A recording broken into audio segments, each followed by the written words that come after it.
So, now that we've cornered you in this elevator, we have a really good idea for a medical device. The CDC estimates that there are 670,000 patients that will survive a stroke this year alone.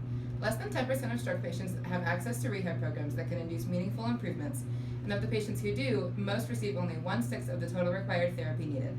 There is no rehabilitation assistance device currently available for severely impaired stroke patients. Studies have shown that repetition and providing patient feedback can significantly increase neural rehab post-impairment.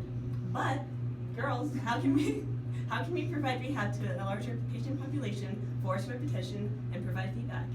To address this huge clinical need, we spoke with neurorehab experts, physical therapists, and stroke survivors to determine current standards of care and their perceived areas for improvement. With their help, we designed a device that allows patients to take control of their own recovery, force repetition during the treatment, and provide tactile feedback to the patient to improve functional outcomes. We actually brought a PowerPoint of our ideas to share with you. Our Smart Glove uses a segmented 3-part design for easy donning and doffing by the patient for at-home individual use as well as use in the clinic. A flex sensor measurement circuit tracks the degree of finger extension and flexion and sends a signal to an embedded vibrotactile feedback component on the wrist to inform the patient when a threshold extension has been reached. The Bluetooth-capable controller allows remote recording of data to an iOS device.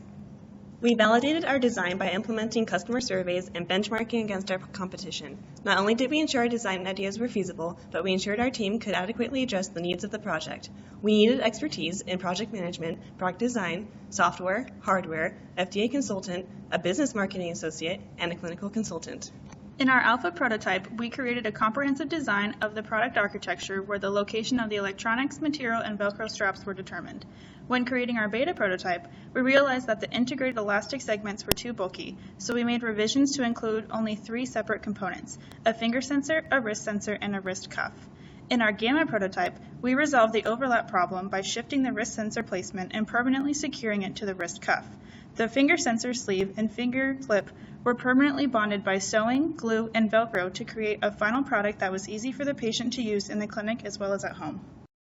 The targeted patient population, the 40% of stroke survivors with severe functional impairments, is roughly 318,000, and we've planned for a sales price of $2,200. This defines our market size as $700 million in US dollars with a projected NPV of over $9,000. There is currently no U.S. patent that covers the clinical monitoring and recording of movement of the distal phalanges in the wrist, and thus our product is very patentable.